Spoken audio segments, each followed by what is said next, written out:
Good morning. आज मैं आपको 11वां पाठ चतुर्वानर पढ़ाऊँगी।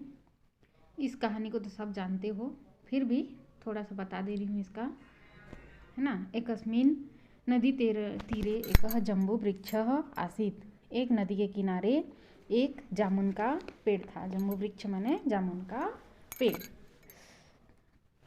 तस्मिन् एकः वानरः प्रतिवसति स्म। उस पेड़ में एक बंदर रहता था। सह नित्यं तस्य फलानि खादति स्म। वह रोज उसके फल को खाता था।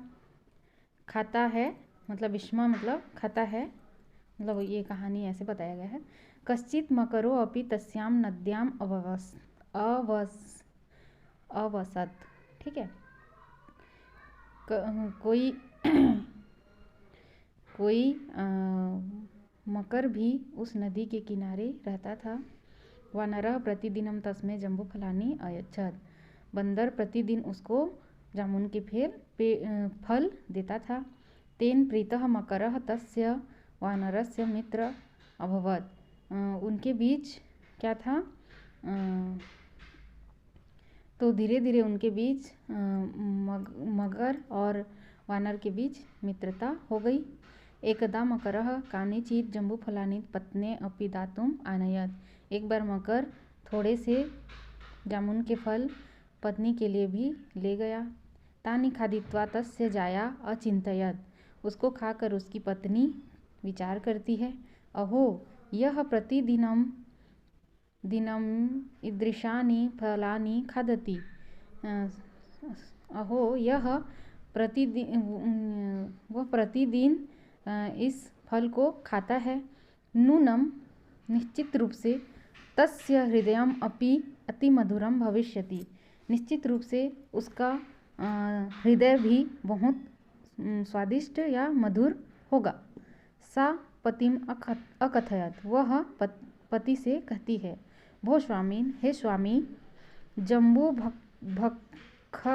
जम्बूभक्षकस्य तव मित्रस्य हृदयम् अपि जम्बूवत् मधुरम भविष्यति।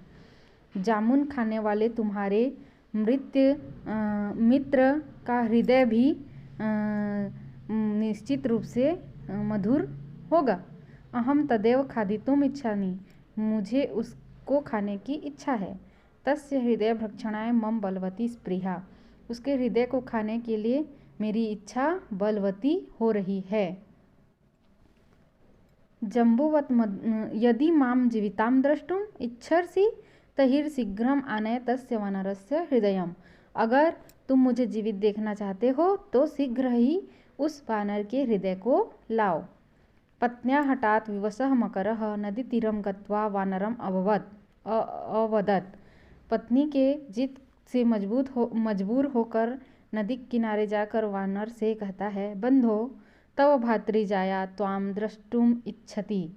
बंधु, तुम्हारी भाई की पत्नी तुम्हें देखने की इच्छा रखती है। भातृजाया या भाभी जिसको बोलते हैं ना, तुम्हें देखने की इच्छा रखती है। अतः मम गृहम आगच्छ। अतः मेरे घर आओ। वानरः पृच्छत्, कुत्र ते गृहम। तुम्हारा घर कहाँ है। कथम अहम तत्र गन्तुम शक्नोमि। मैं किस प्रकार वहाँ जा सकता हूँ। मकरः अवदत्, अलम चिंतया। जो मगर बोलते हैं, चिंता मत करो।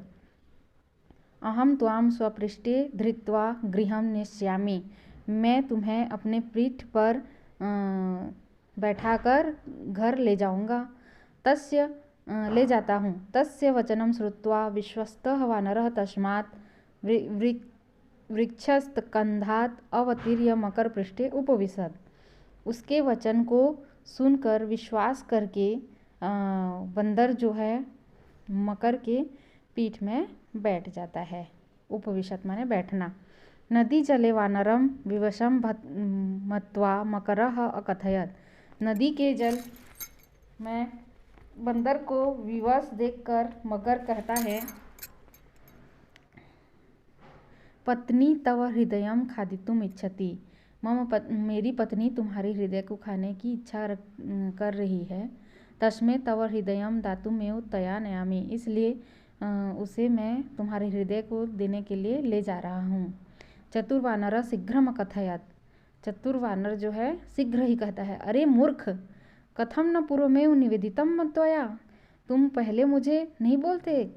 मम हृदयम तो वृक्षस्य कोटरे एव निहितम, मेरा हृदय तो वृक्ष के खोखर में ही क्या है, रखा हुआ है।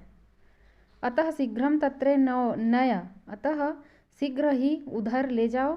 अहम स्वहृदयम आनीय भातृजायाय दत्वा ताम तोषयामि इति, मैं अपने हृदय को लाकर अपने भाभी को दूंगा और उसे संतुष्ट करूंगा। ठीक है, तोषयामि माने संतुष्ट करना होता है। ठीक है, फिर मूर्ख वनर मकरः तस्य गूढ़म आशयम अबुद्ध्वा वानरम पुनस्तमेव वृक्षम नयात। ठीक है, जो मूर्ख मगर है वह उसके गुप्त बातों को न जानकर क्या करता है, वानर को पुनः वृक्ष की ओर ले जाता है। ततः वृक्षमारूह्य वानरः अवदत्, धिक् मूर्ख, है ना।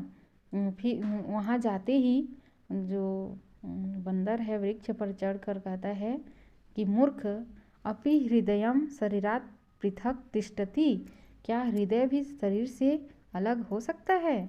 अतः गच्छ सम्प्रति, अतः तुम जाओ। त्वया सह मम मैत्री समाप्ता, तुम्हारे साथ मेरी मित्रता खत्म। सत्यम मुक्तम केनचित् कविना, विश्वासो हि ययोर्मध्ये तयोर्मध्ये अस्ति सौहृद्रम, यस्मिन् वास्ति विश्वासः तस्मिन् मैत्रीत्व कव संभवा।